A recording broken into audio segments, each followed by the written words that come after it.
Welcome to news wise. मैं हूं आरिफा नूर। नाजरीन, प्रोग्राम में आज सबसे पहले हम बात करेंगे अपने हमसाए मुल्क भारत के हवाले से। वहाँ भी आजकल इलेक्शंस जो हैं वो हो रहे हैं। अब भारत दुनिया की बड़ी जमहूरी मुल्क हैं, ममालिक हैं, उनमें उसका शुमार होता है। और ऑब्वियसली इसकी एक वजह तो यही है कि वहाँ आबादी इतनी ज़्यादा है कि जो इलेक्शन है it does become one of the biggest electoral exercises in the world.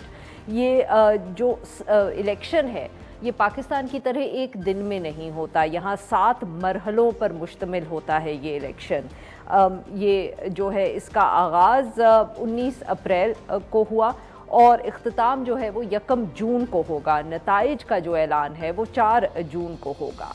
इस इलेक्शन में 97 करोड़ के करीब जो वोटर्स हैं वो अपना हक इस्तेमाल करेंगे वोट डालने का, जिसमें से 1 करोड़ 80 लाख अफराद जो है वो पहली मर्तबा वोट डालेंगे।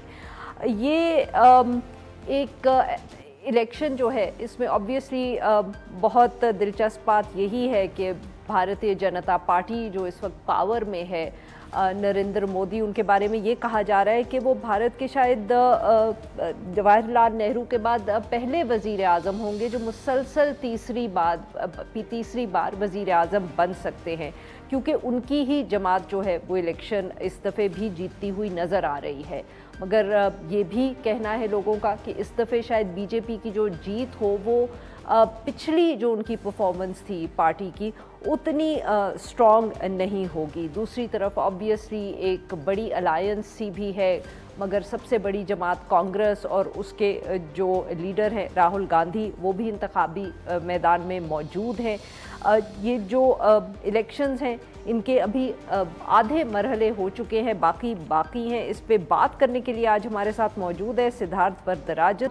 ये सीनियर सहाफ़ी हैं, न्यू दिल्ली में बेस्ड हैं और द वायर के फाउंडिंग एडिटर है। Welcome to the show sir. जी सिद्धार्थ, पहले तो अगर आप हमें एक ओवरऑल व्यू दें कि अभी तक इलेक्शन में क्या वोटिंग ट्रेंड्स रहे हैं, क्योंकि ये भी बार बार बात हो रही है कि इस दफ़े शायद टर्नआउट इतना नहीं रहा जो माजी के इलेक्शंस में रहा।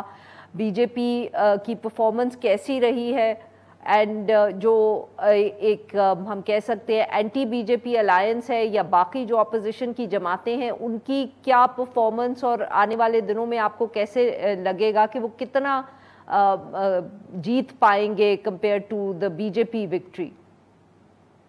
पहले 3 मरहलों में ये बात सही है कि जो टर्नआउट है मतदाताओं का, मतलब कि जो वोटर्स हैं वो 2019 की तुलना में कम है। तकरीबन शायद 3 या 4% जो है गिरावट रिकॉर्ड हुआ है। हो सकता है ये गर्मी की वजह से है क्योंकि मौसम कुछ ऐसा चल रहा है, या हो सकता है कि वोटर्स में इतनी रुचि या दिलचस्पी नहीं है जिस तरह से 2019 में देखा गया।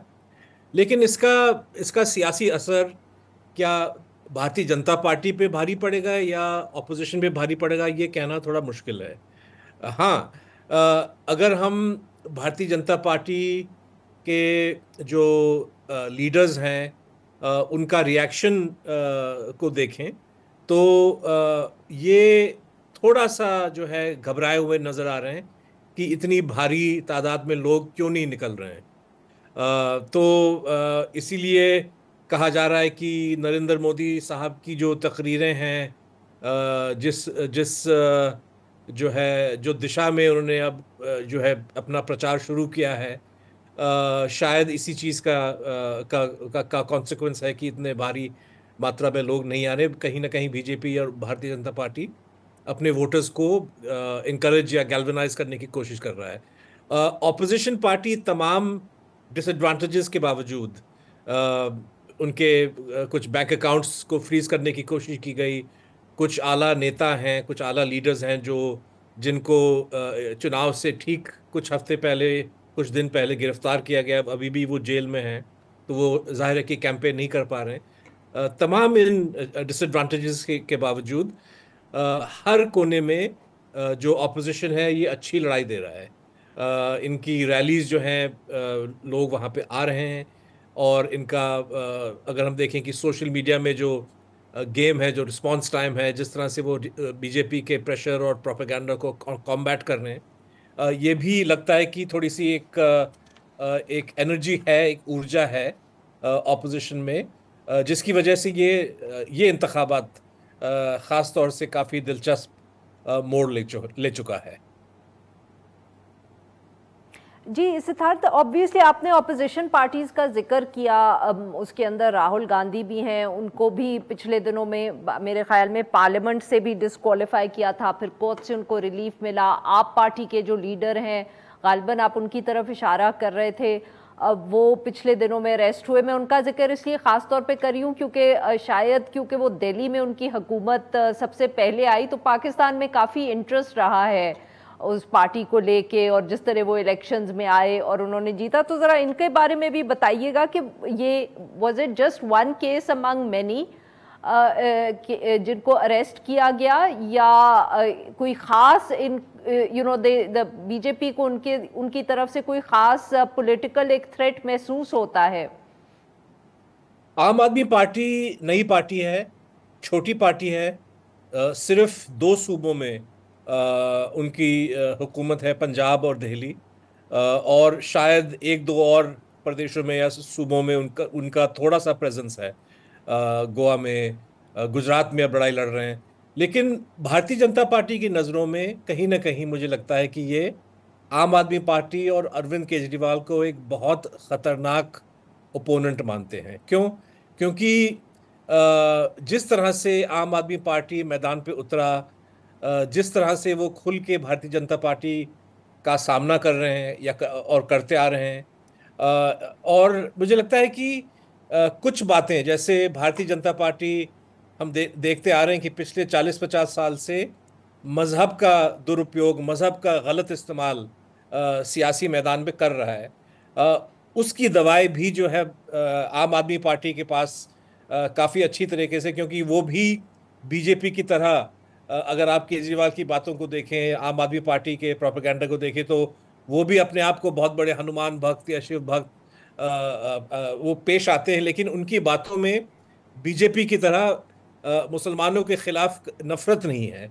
वो मज़हब के नाम पे जो है नफरत नहीं फैलाते। तो ये भी एक फैक्टर है। शायद भाजपा को लगता है कि आम आदमी पार्टी काफ़ी ख़तरनाक है, और एक जो एंटी करप्शन प्लैंक बीजेपी के पास था 2014 में, उस एंटी करप्शन प्लैंक को भी आम आदमी पार्टी ने काफ़ी एक स्ट्रॉन्ग तरीके से पुश किया है। इसीलिए इस चुनाव में बीजेपी की कोशिश ये रही है कि आम आदमी पार्टी को एक करप्ट पार्टी साबित करना। इसीलिए केजरीवाल के अलावा 3-4 और इनके वजीरों को गिरफ्तार किया गया।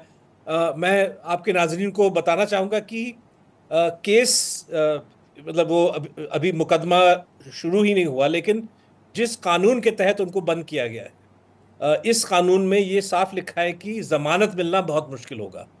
इसीलिए ये नेता जेल में है, निकलने की शायद उम्मीद नहीं होगी। तो ये भारतीय जनता पार्टी का एक लॉन्ग टर्म थ्रेट है आम आदमी party. Congress is more immediate, और इस चुनाव में जिस तरह से आम आदमी पार्टी और कांग्रेस पार्टी ने मिल के चुनाव लड़ने का फैसला किया, खास तौर पे दिल्ली जैसे प्रदेश में जहां पे 7 सीट हैं, 7 के साथ भाजपा ले गई थी पिछली दफा, लेकिन अब हर सीट पे एक अच्छा मुकाबला नजर आ रहा है।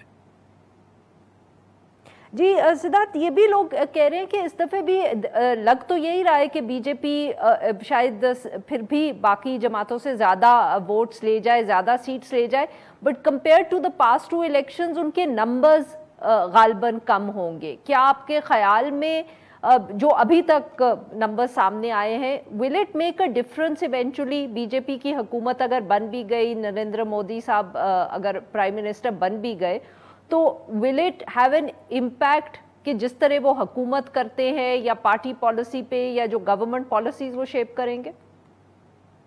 आमतौर पे अगर आपके सीट बढ़ते हैं या कम होते हैं, आपके हुकूमत पे असर होना चाहिए। लेकिन मेरा मानना है कि जिस तरह से जो नरेंद्र मोदी की शख्सियत है, और जिस तरह से पहचान बना रखा है उन्होंने अपनी और अपनी पार्टी और अपनी हुकूमत की, ये जो रास्ता इन्होंने अपना लिया है, इस रास्ते से ये हटने नहीं वाले हैं। और ये रास्ता क्या है? ये रास्ता वही है जिसमें भारतीय डेमोक्रेसी को कैसे कमज़ोर किया जाए, लोगों के हुकूक को कैसे कुचला जाए, हिंदुस्तान को बड़े सरमाएदारों की जो बड़े बड़े कंपनीज हैं उनके लिए और महफूज कैसे बनाया जाए, यही नरेंद्र मोदी साहब का एजेंडा रहा है। और मुझे लगता है कि कमोवेश अगर वो सरकार बनाते हैं, 300 से ऊपर जो दावा कर रहे हैं या 300 से कम उनका आंकड़ा निकलता है, उनकी सरकार इनकी पॉलिसीज में कोई ख़ास बदलाव नहीं नज़र आएगा। वही एक जो कम्युनल एजेंडा है उसको आगे बढ़ाएंगे। लेकिन दिलचस्प बात यह है कि इस चुनाव में मुझे लगता है कि आउटकम कुछ भी हो सकता है। जाहिर है कि 303 सीट मिले नरेंद्र मोदी साहब को पिछली दफा। हो सकता है कि इस चुनाव में 50-60 से ऊपर वो सीट खो बैठे, और अगर वो वाकई 230-235 के आसपास सिमट जाते हैं तो हो सकता है कि सरकार बनाना उनके लिए मुश्किल होगा, इवन विद द कोalition, क्योंकि इनसे संबंध या इनसे ताल्लुकात रखने वाले पार्टी वो भी कमजोर, उनके भी नतीजे अच्छे नहीं निकलेंगे। तो मुझे लगता है कि ऑप्शंस आर ओपन जी। ये मतलब प्रोबेबिलिटी या एडवांटेज मोदी का है। We have to take a break here. हाँ, सिद्धार्थ वरदराजन साहब से गुफ्तगू जारी रखेंगे। स्टे विद अस।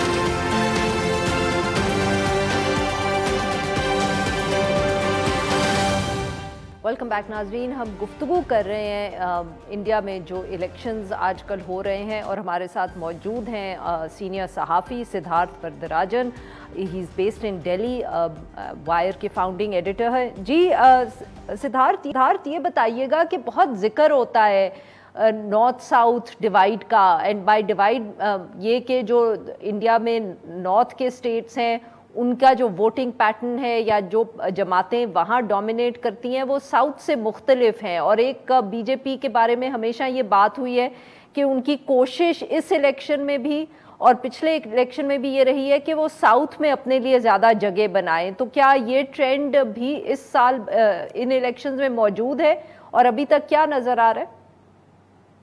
मैं इसके लिए शायद डिवाइड लफ्ज़ इस्तेमाल नहीं करूँगा, क्योंकि भारतीय जनता पार्टी कर्नाटका में वहाँ पे स्टेट गवर्नमेंट फॉर्म कर चुकी है इन द पास्ट, और इस चुनाव में भी उनका परफॉर्मेंस लगभग ठीक ठाक माना जा रहा है। 28 सीट हैं, हो सकता है कि आधा या आधा से ज़्यादा भी जीत लें। तो एक प्रदेश में, एक सूबे में तो डेफिनेटली उनका है प्रेजेंस, लेकिन केरला और तमिलनाडु और तेलंगाना, आंध्र प्रदेश, यहाँ पे भारतीय जनता पार्टी कमज़ोर या ना के बराबर है। नॉर्थ इंडिया में वहाँ भारतीय जनता पार्टी का गढ़ है, लेकिन वहाँ पे ट्रेडिशनली कुछ ऑपोजिशन पार्टीज भी मजबूत है, लेकिन वो एक तरह से रीजनल पार्टीज हैं। और कांग्रेस पार्टी भी राजस्थान में, मध्य प्रदेश में हुकूमतें बना चुकी हैं। तो ये the failure of mister Modi, जैसे अब की बारी वो कह रहे हैं कि 400 पार मैं करूँगा, लेकिन 303 सीट जो वो जीते पिछली दफा, इस आंकड़ा को अगर वो आगे बढ़ाना चाहेंगे तो साउथ इंडिया में उनको सीटें जीतनी पड़ेंगी। और वहां पे मुझे नहीं लग रहा है कि तमिलनाडु या केरल मिलके जो है तकरीबन 60 सीट है इनके, मोर देन 10% ऑफ पार्लियामेंट, वहां एक भी सीट इन लोगों बीजेपी का नहीं निकलने वाला है। सिमिलरली आंध्र प्रदेश में उन्होंने अलायंस बना रखी है एक लोकल पार्टी के साथ, इसलिए हो सकता है कि 3 या 4 सीट उनको मिल जाएं, लेकिन अपने बलबूते पे अगर वो लड़ाई लड़े तो वो कुछ नहीं हासिल कर पाएंगे। तो ये एक है मसला उनके लिए। और कहीं ना कहीं जो भारतीय जनता पार्टी की जो एक अपील है, जो हिंदुत्व पॉलिटिक्स की अपील है, वो साउथ इंडिया में उसका इतना पकड़ नहीं है जितना कि नॉर्थ इंडिया में भारतीय जनता पार्टी बना चुका है। सही। एंड लास्टली ऑफ कोर्स, जब भी इंडिया में इलेक्शंस की बात होती है या पाकिस्तान में, तो हमेशा यहाँ हमारे यहाँ भी और मेरे ख्याल में आपके यहाँ भी ये बहस रहती है कि इसके बाद क्या पाकिस्तान और भारत के ताल्लुकात में कोई बेहतरी आ सकती है जब इलेक्शन सीज़न ख़त्म हो जाएगा, ख़ास तौर पे इंडिया में। तो मोदी साहब पहले भी जब वो पहली दफ़े प्राइम मिनिस्टर बने तो पाकिस्तान आए थे, उनका ट्रिप लगा था, there was a lot of hope. क्या इस दफ़े कोई आपको इस तरह की पॉलिसी नज़र आ रही है? क्या हम ये कह सकते हैं कि शायद कोई मौका हो इंडिया और पाकिस्तान के लिए एक दफ़े फिर कोशिश करने का? भारत पाक ताल्लुकात 2019 तक काफ़ी ख़राब थे। ज़्यादा जो है ट्रेड वगैरह नहीं हो रहा था, पीपल टू पीपल कॉन्टैक्ट बहुत कम हो रहा था, वीज़ाज लोगों को नहीं मिल रहा था। 2019 के बाद और भी ख़राब हो गए जब कश्मीर में भारत सरकार की पॉलिसी बदली और उसके बाद इमरान खान की सरकार ने ये फैसला किया कि एम्बेसडर्स को रिकॉल करेंगे।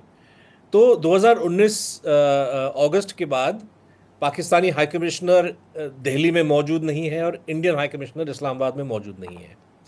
मुझे लगता है कि अगर ताल्लुकात को रिस्टोर करना चाहते हैं, इम्प्रूव करना चाहते हैं, तो पहला कदम ये होगा कि हाई कमिश्नर्स को दोबारा वापस भेजा जाए। तो मुझे लगता है कि एक तरह से, और ये इतना बड़ा फैसला नहीं है, इसमें इसके ज़्यादा पॉलिटिकल इम्प्लिकेशंस नहीं हैं दोनों साइड के लिए।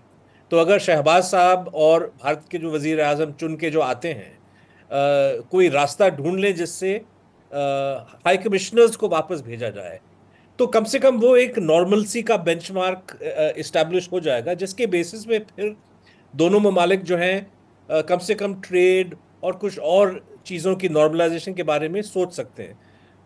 मैं फिर भी ज़्यादा उम्मीद नहीं रख रहा हूँ, क्योंकि ये ना तो पाकिस्तान के लिए और ना ही भारत सरकार के लिए ये एक प्रायोरिटी एरिया नज़र आता है मुझे। पाकिस्तान में भी अपनी अंदरूनी जो हैं समस्याएं या मुश्किलें हैं, उनसे पाकिस्तान जूझ रहा है। और इंडिया में जिस तरह से इलेक्शन लड़ा गया है और इलेक्शन के बाद जो आउटकम निकलेगा, मुझे लगता है कि कम से कम 4 या 5 महीने लगेंगे। इससे पहले हो सकता है कि पाकिस्तान और इंडिया जिस रास्ते पे उनको जाना चाहिए उस रास्ते को शायद नहीं पकड़ पाएंगे। बहुत बहुत शुक्रिया, इसने हमारे लिए वक्त निकाला। नाजरीन, वी टेक अ ब्रेक है और जब हम ब्रेक से वापस आएंगे तो हम बात करेंगे सिक्योरिटी सिचुएशन के हवाले से। स्टे विद अस।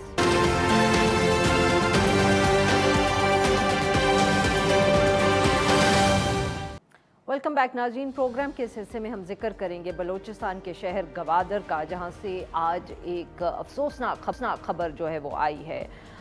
ज़िला गवादर में पुलिस के मुताबिक बुध और जुमेरात की जो रात थी, वहां नामालूम अफराद ने एक पंजाब सूबे से ताल्लुक़ रखने वाले 7 अफराद को कत्ल कर दिया।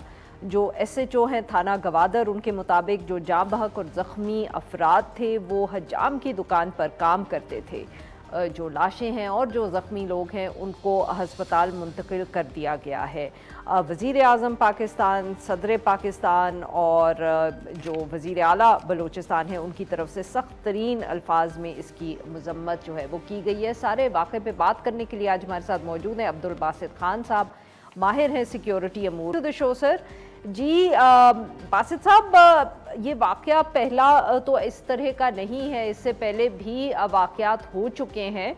ऑब्वियसली चाहे हम बात करें बलूचिस्तान में टेररिज्म के वाक़यात जिनमें स्टेट इंस्टॉलेशंस को टारगेट किया गया हो, जैसे कि गवादर में पिछले दिनों में पोर्ट अथॉरिटी की बिल्डिंग पे हुआ, या ये जो पंजाब से ताल्लुक़ रखने वाले लोगों को इसी तरह 12 अप्रैल को नौशकी में भी इस तरह का वाक़या हुआ था। सर, ये क्या आपको कोई ट्रेंड बढ़ता हुआ नज़र आ रहा है, और इज़ इट जस्ट कि वही इंटेंसिटी या वही फ्रीक्वेंसी है जो माजी में हमने देखी?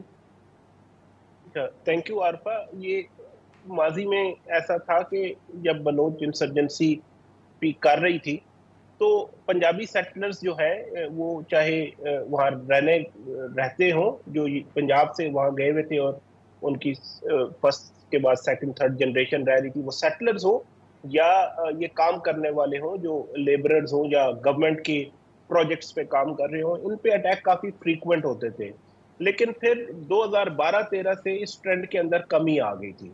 अटैक्स तो चलते रहे, लेकिन वो जो पंजाबी सेटलर पे अटैक था उसमें काफ़ी कमी आ गई। लेकिन पिछले 5-6 महीनों में ऐसे 3 से 4 वाक़यात हो चुके हैं जिनमें दोबारा नज़र आ रहा है कि जो पंजाबी सेटलर्स है वो हो या जो लेबर हो जो पंजाब से गई हुई हो, काम कर रही हो या किसी और शोबे में काम कर रहे हो, उन पे दोबारा से अटैक जो है ये बढ़ गया। तो ये एक ओल्ड पुराना ट्रेंड था जो अब दोबारा से रिवाइव हो रहा है, और इससे नजर यही आता है कि जो इंटेंसिटी है इंसर्जेंट के अटैक्स की, वो गवर्नमेंट इंस्टॉलेशंस, चाइनीज के ऊपर, इकोनॉमिक प्रोजेक्ट्स के ऊपर, फोर्सेस के ऊपर तो है ही है, लेकिन अब वो उसका जो एथनिक मार्कर्स है वो भी काफी शार्प होते जा रहे हैं, क्योंकि बेसिकली वो शायद जो हमारी मिलिट्री है उसको भी वो एथनिक लेंस से देखते हैं। एक पूरा ये एक नैरेटिव बनाया जाता है कि जी ये पंजाबी मिलिट्री है, तो उसी आई सर थिंक उसी की माफ करिएगा एक्सटेंशन आपकी है। बात काट रही हूँ यहाँ कि ये ऑब्वियसली जैसे आपने कहा कि ये वो एथनिक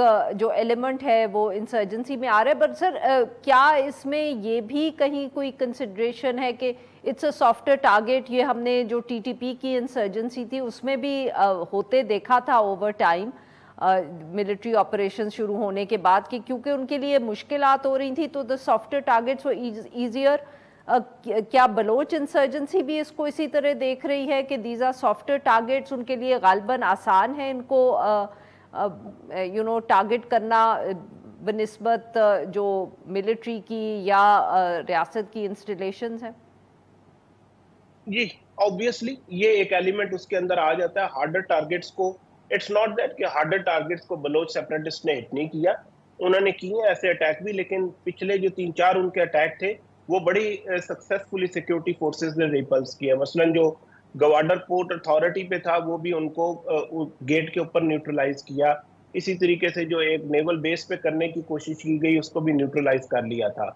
लेकिन जनरली इन अटैक्स में सो मिक्स रिजल्ट है। जनरली वो हार्ड टारगेट्स पे कर लेते हैं, सॉफ्ट टारगेट्स ऑब्वियसली जो है वो आसान होता है। जो नैरेटिव वो स्पिन करते हैं ये जो पंजाबी सेटलर्स या लेबरर्स हैं इनके ऊपर अटैक करने का, एक तो ये है कि अगर जो बलोच स्टूडेंट है या जो उनके प्रोटेस्टर्स हैं, अगर वो मेन लैंड में पंजाब में डिस्क्रिमिनेट होते हैं फॉर वट एवर रीजन्स, चाहे उनके प्रोटेस्ट को रोका जाता है, या जो बलोच स्टूडेंट्स है यूनिवर्सिटीज या और higher education commission, higher education institutions के अंदर जो होते हैं, अगर उनको डिस्क्रिमिनेट किया जाता है या उनके साथ कुछ होता है तो ये उसका as a reaction to that भी करते हैं। दूसरा जो नैरेटिव वो स्पिन करते हैं वो इनको एज एलिजिड स्टेट स्पाइस कहते हैं, जिसका कोई प्रूफ तो ऑब्वियसली वो दे नहीं सकते। ये आम काम करने वाले, एक बार्बर शॉप पे काम करने वाले आम लोग थे जो अपनी रोजी कमा रहे थे।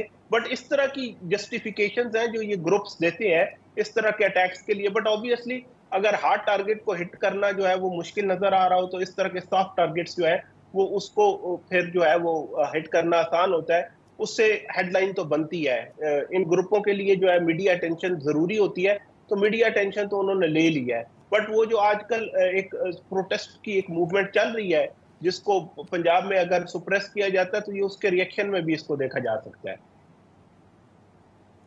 बहुत बहुत शुक्रिया सर, आपने हमारे लिए वक्त। नाज़रीन यहाँ पे लेंगे हम एक छोटा सा ब्रेक, जो हम ब्रेक से वापस आएंगे तो हम बात करेंगे जो वुकला का एहतजाज है उस हवाले से। स्टे विद अस।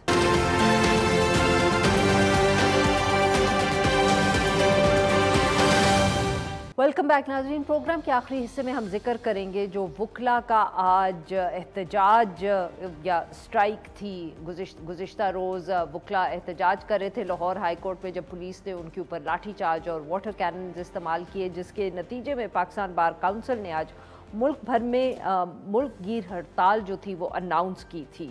आज इस हवाले से लाहौर हाई कोर्ट में सिक्योरिटी ऑफिसर्स ने वुकला की गाड़ियाँ भी दाखिल नहीं होने दी और मुल्क के दीगर हिस्सों में ये जो स्ट्राइक थी इसको ऑब्जर्व किया गया। इस सारे मामले पे गुफ्तगू करने के लिए आज हमारे मौजूद हैं राना बिलाल साहब, court reporter Dawn news Lahore से हमें ज्वाइन करें। Welcome to the show sir.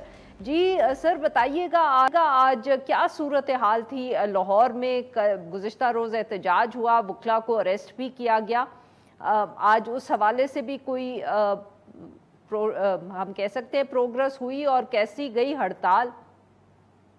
बहुत शुक्रिया जी। कल जो है वो वुकला का और पुलिस का तसादुम हुआ था, जिसके नतीजे में पाकिस्तान बार काउंसिल ने, सुप्रीम कोर्ट बार ने, Lahore high court bar, Lahore बार और पंजाब बार काउंसिल, ये तमाम बार एसोसिएशंस ने मुश्तरका तौर पर एक लाएमल दिया था कि आज जो है वो मुल्क गिर हड़ताल की जाएगी और जो वुकला है वो अदालती बाइकआउट करेंगे।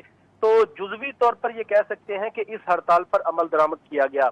आज हम हाईकोर्ट गए, लाहौर हाईकोर्ट में जो केसेस की समाअत है वो मामूल के मुताबिक हमने देखी, ताहम जो लाहौर की सेशन कोर्ट है वहां पर केसेस की समाअत नहीं हुई। तो जुज़वी तौर पर इस हड़ताल को ऑब्जर्व किया गया है। उसके बाद सबसे अहम जो है वो लाहौर हाईकोर्ट बार एसोसिएशन के सदर की क़यादत में आज एक जनरल हाउस इजलास तलब किया गया था, जिसमें लाहौर बार समेत पंजाब बार काउंसिल के वाइस चेयरमैन समेत दीगर जो ओहदेदार हैं उन्होंने शिरकत की थी और आइंदा का लाहे अमल देना था। जनरल हाउस इजलास में ये तय पाया है कि जब तक जो मुतालबात है वकला के वो मंजूर नहीं होते तब तक जो है ये एहतजाज का सिलसिला जारी रहेगा। मैं वाज़ेह कर दूं कि वकला के दो यहाँ पर मुतालबात उन्होंने इंतजामिया के सामने रखे हैं। एक तो वकला का ये मुतालबा है कि जो सिविल कोर्ट्स की तकसीम की गई है, पहले जो सिविल कोर्ट थी वो लाहौर के ईवान अदल में ही काम कर रही थी। राना साहब ये बताइएगा कि जो अरेस्ट हुए थे गुज़िश्ता रोज वकला, उनका क्या बना? जी देखें, तकरीबन 50 के करीब वकला जो है वो रात को अरेस्ट हुए थे, लेकिन रात गए उन्हें जो है वो रिहा कर दिया गया था। अभी कोई भी वकील जो है वो पुलिस की जेरे हिरासत नहीं है। जो जितने भी वकला जो है जिन्हें इस क्रैकडाउन के नतीजे में कल हिरासत में लिया गया था, उन तमाम वकला को रात गए जो है वो रिहा कर दिया गया था। अब कोई भी वकील पुलिस की हिरासत में नहीं है। अच्छा, तो आप ये कह रहे हैं कि वकला ने आज ये कहा है कि जब तक उनके मुतालबात नहीं माने जाते उनकी हड़ताल जारी रहेगी। क्या सर इस हड़ताल को दोनों जो बड़े ग्रुप्स हैं लाहौर में वो सपोर्ट कर रहे हैं वकला के? जी बिल्कुल, वकला इस मामले पर हमें मुतहिद नजर आ रहे हैं। आज भी वकला की जानिब से एक रैली निकाली गई, लेकिन ये रैली उस तरह नहीं थी। ये सिर्फ बार रूम से लेके जीपीओ चौक तक एक अलामती रैली थी जो कि बाद में खत्म कर दी गई। हमारी जो लाहौर हाईकोर्ट बार के सदर हैं असद मंजूर भट्ट, उनसे बात हुई थी और उन्होंने ये वाजे किया है कि जब तक उनके मुतालबात नहीं माने जाते इसी तरह हड़ताल का सिलसिला भी जारी रहेगा और जो वकला है वो एहतजाज के लिए सड़कों पर भी आते रहेंगे। तो कल इसमें एक डेवलपमेंट जो है वो होने के इम्कानात है, क्योंकि कल सुबह 10 बजे हामिद खान और सदर लाहौर हाईकोर्ट बार असद मंसूर भट्ट जो है वो एक प्रेस कॉन्फ्रेंस करने जा रहे हैं, जिसमें वकला के इस सारे मामले पे आइंदा का लाहे अमल जो है वो दिया जाएगा। बहुत बहुत शुक्रिया सर, आपने हमारे लिए वक्त। नाज़रीन आज के लिए बस इतना ही। We will be back on Monday now.